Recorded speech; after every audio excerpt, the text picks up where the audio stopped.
Breaking news చూస్తున్నాం. గుజరాత్ లో ఘోర విమాన ప్రమాదం చోటు చేసుకుంది. అహ్మదాబాద్ లోని మేఘానిలో టేకాఫ్ అయిన క్షణాల్లోనే విమానం కుప్పకూలింది. అహ్మదాబాద్ నుంచి లండన్ వెళ్తోన్న విమానం టేకాఫ్ అయిన వెంటనే పడిపోయింది. ఈ ఘటనతో పరిసర ప్రాంతాలన్నీ దట్టమైన పొగలు కమ్ముకున్నాయి. కూలిన విమానంలో 242 మందికి పైగా ప్రయాణికులు ఉన్నట్లు సమాచారం. ఘటనా స్థలానికి చేరుకున్న రెస్క్యూ టీమ్స్ సహాయక చర్యలు చేపట్టాయి. క్షతగాత్రులను ఆసుపత్రికి తరలిస్తున్నారు. విమానంలో మంటలు చెలరేగడంతో 12 ఫైర్ ఇంజన్లు స్పాట్కు చేరుకున్నాయి.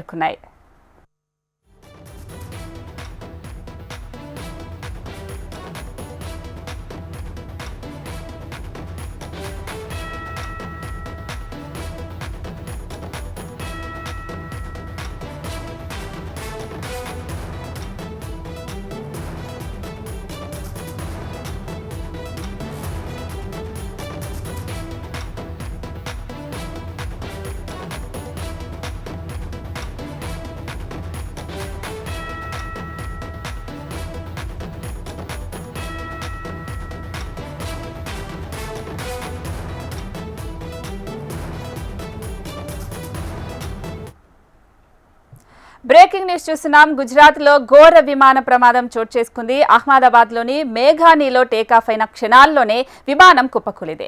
అహ్మదాబాద్ నుంచి లండన్ వెళ్తోన్న విమానం టేకాఫ్ అయిన వెంటనే పడిపోయింది. ఈ ఘటనతో పరిసర ప్రాంతాలన్నీ దట్టమైన పొగ కమ్ముకున్నాయి. కూలిన విమానంలో 242 మందికి పైగా ప్రయాణికులు ఉన్నట్లు తెలుస్తోంది. ఘటనా స్థలానికి చేరుకున్న రెస్క్యూ టీమ్స్ సహాయక చర్యలు చేపట్టాయి. క్షతగాత్రులను ఆసుపత్రికి తరలిస్తున్నారు. విమానంలో మంటలు చెలరేగడంతో 12 ఫైర్ ఇంజన్లు స్పాట్ చేరుకున్నాయి.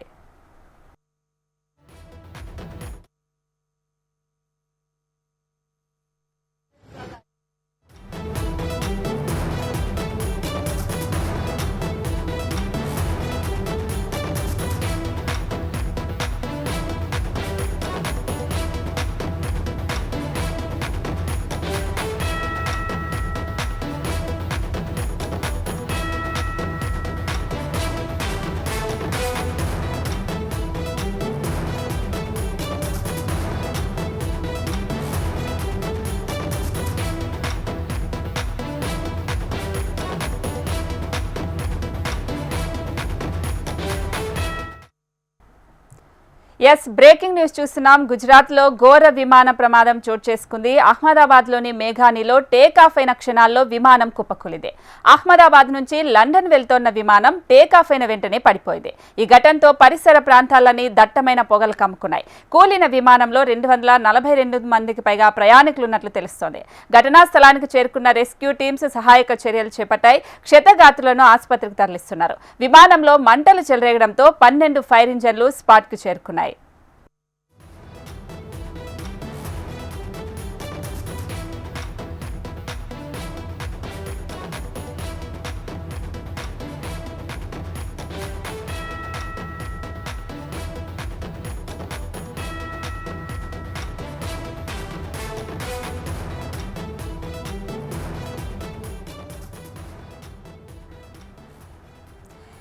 హెచ్ఎం టీవీ స్క్రీన్ మీద చూస్తూ ఉన్నాం. అసలు విమానం టేకాఫ్ అయిన వెంటనే పడిపోవడంతో ఎంత దట్టమైన పొగలు ఆకాశాన్ని అంటుతున్నాయనేది మనం చూస్తున్నాం. అయితే 242 మంది ప్రయాణికులు అందులో ఉన్నట్లు తెలుస్తుంది. అయితే ఎవరికి ఇప్పటి వరకు అంటే వాళ్ళ ప్రాణాలు ఏమైనా అయిందా అనేది ఇంతవరకు సమాచారం లేదు. అందరినీ అయితే క్షతగాత్రులను ఆసుపత్రికి తరలిస్తూ ఉన్నారు. అయితే టేకాఫ్ అయిన వెంటనే విమానం కూలిపోవడానికి కూడా నిజంగానే రెస్క్యూ టీం దీనికి సంబంధించి అసలు ప్రమాదం ఎలా జరిగింది అంటే టేకాఫ్ అయ్యే టైంలో ఖచ్చితంగా దానికి సంబంధించి ఆ విమానం ఏదైనా కూడా కరెక్ట్గా కండిషన్లో ఉందా లేదా అని చూసుకున్న తర్వాతనే అది షిఫ్ట్ అనేది దానికి సంబంధించిన టేకాఫ్ అనేది ఇస్తారు. కానీ అవన్నీ కూడా చూసుకున్నారా లేదా, అసలు విమానం టేకాఫ్ అయ్యేంత వరకు దాంట్లో ఏదైనా సాంకేతిక టెక్నాలజీ పరంగా ఏదైనా ఇష్యూ ఉందా, ఇవన్నీ కూడా తెలియాల్సి ఉంది. అయితే మనం విజువల్స్లో అయితే క్లియర్గా చూస్తున్నాం. ఒక్కసారిగా టేకాఫ్ అయిన విమానం కింద పడిపోవడంతో ఎంత దట్టంగా పొగలు అలుముకున్నాయి అనేది మనం చూస్తున్నాం విజువల్స్లో.